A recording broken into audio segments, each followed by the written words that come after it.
রমজান মাসের শেষের দিকে প্রায় প্রতিটা মসজিদেই কিন্তু ইফতার মাহফিলের হিড়িক পড়ে যায়। তেমনই এক জমজমাট ইফতার মাহফিলে গিয়েছিলাম নাটিয়াপাড়া কেন্দ্রীয় জামে মসজিদে। হ্যালো এভরিওয়ান, আসসালামু আলাইকুম। সন্ধ্যা হওয়ার প্রায় 10 মিনিট আগে আমরা মসজিদের সামনে পৌঁছাই। আর এই মসজিদটা কিন্তু আমাদের নাটিয়াপাড়া বাস স্ট্যান্ডের একদম সাথেই। মেন রোডের পাশের এই মসজিদের পরিবেশ বরাবরই খুবই সুন্দর থাকে। ইতিমধ্যেই ইফতার মাহফিলের জন্য মসজিদের ভিতরে সকল মানুষ বসে পড়েছে। এখনো মসজিদের আশেপাশ দিয়ে অনেক মানুষই আসছে এইখানে। এই ইফতার মাহফিলের ব্যবস্থা মসজিদের ভিতরেই করা হয়েছে। বারান্দার ভিতরে ঢুকতেই দেখি বারান্দার দুই পাশেই সারিতে সারিতে ইফতার এবং পানির বোতল সাজানো আছে। তবে বারান্দায় মানুষের ভিড় একটু কম। এরপর মূল মসজিদের ভিতরে ঢুকলেই দেখি মসজিদের ভিতরের চারপাশে কানায় কানায় মানুষে পরিপূর্ণ হয়ে গেছে। আর প্রতি বছরই এই নাটিয়াপাড়া মসজিদে এমন বিশালভাবে গরু জবাই করে ইফতার মাহফিলের আয়োজন করা হয়। আমরা যেহেতু অনেক পরে একদম আজানের কাছাকাছি সময়ে এসেছি, তাই মসজিদের মূল রুমের একদম শেষের কাতারে আমরা জায়গা পাই।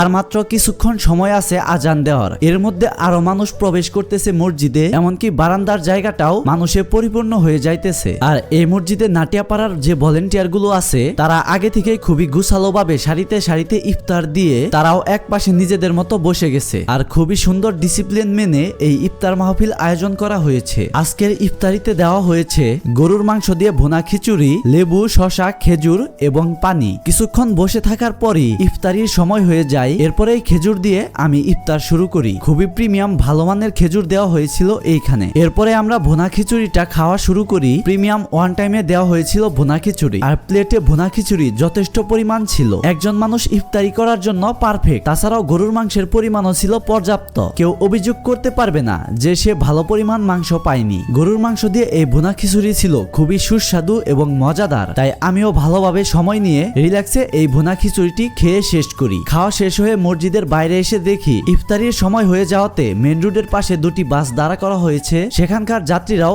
এই মসজিদে ইফতার করে। সব মিলিয়ে খুবই সুন্দর আয়োজন ছিল নাটিয়াপাড়া কেন্দ্রীয় জামে মসজিদের। সকলকে ধন্যবাদ যারা এই আয়োজনের পিছনে কঠোর পরিশ্রম এবং অর্থ ব্যয় করেছে। তো এই ছিল আমার আজকের ভিডিওটি যদি ভালো লেগে থাকে অবশ্যই লাইক, কমেন্ট এবং শেয়ার করবেন। আর আমার এই পেজটিকে ফলো করে দিবেন। ধন্যবাদ।